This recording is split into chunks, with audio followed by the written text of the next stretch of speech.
Today I'm going to teach you how to do one of the most stylish edgeguarding techniques in the game. Today I'm going to teach you how to do this. Even better, I'm not just going to teach you how to do this edgeguard with Falco, but with any character that can wall jump so you can get creative clips for combo videos of your own. Fair warning, this edgeguard is very impractical for most characters and situations. More often than not, if you're doing this, it's to look cool, not to edgeguard effectively.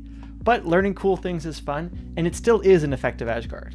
So to recreate what you just saw and what you're seeing on screen now, the main technique you're going to be relying on is called a scar jump, named after the legend himself. I'm not the only person who has covered this topic in the past, so I've linked an SSBM tutorials video in the description if you need more help.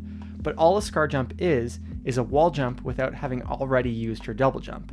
The stage we see this utilized on is Yoshi's story, and this technique is of course limited to characters who can wall jump, which includes Fox, Falco, Samus, Sheik, Falcon, Mario, Young Link, and Pichu. Anyway, I've got my inputs on screen, and all you do to do a scar jump is press away from the ledge with the C stick, quickly drift towards the wall, then push away on your control stick to perform the wall jump.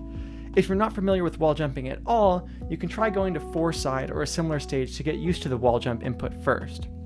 To be clear, scar jumping isn't easy, so don't get discouraged if it takes time to get good at it.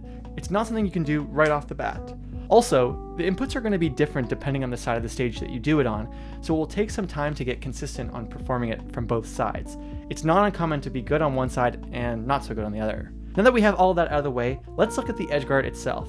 The edgeguard scenario specifically occurs against Fox or Falco, although there are going to be similar situations against other characters. They're just harder to set up. The conditions you need to perform this edgeguard are basically if you're in a position where you knock a spacey off of stage and you can get to the ledge in time. Usually this happens with something like a forward smash or a back air. Thankfully, there's a super easy way to practice this edgeguard in Uncle Punch. If you don't already have Uncle Punch, once again check the link in the description to set that up. From the main screen, navigate to the right and go to the Armada Shine practice section. However, instead of picking Fox, which is the character that does the Armada Shine, pick one of the characters that can wall jump, and bam, you've got the perfect setup to practice this edgeguard. No need to build a save state yourself, Uncle Punch has built one for us. Even better, this save state removes Randall, which will simplify the edgeguard to start and make it easier to practice.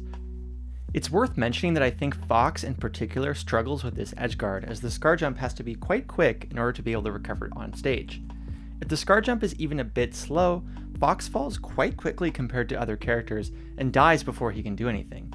The reason for this is just that Fox's wall jump isn't that far compared to Falcon or Falco, so even though he's a fast faller as well, he just doesn't get the same distance and it becomes quite difficult. Thankfully, the rest of the wall jumping cast has great options. Another thing worth mentioning is that due to the different drift speeds in the air for each character, the inputs you're going to need are going to be different. You may find it super easy to scar jump with Falcon, but struggle with Samus initially because of the different air experience. From here, I suggest you get creative. A couple tips I'd recommend is to try to utilize fast, disjointed moves to set up your first hit, as that's the most reliable. So things like a neutral air are often a good example, but it just depends on the character and their kit. As you can see on screen, I should have a bunch of examples of stuff that I came up with, but I'm sure there's lots more that you can try, so if you do come up with something cool, I recommend tagging me on Twitter at RadarSSBM. I'd love to see the clips you guys come up with, especially if they're from real matches, but I hope you guys enjoyed the video. Thank you so much for watching, and I'll see you guys next time.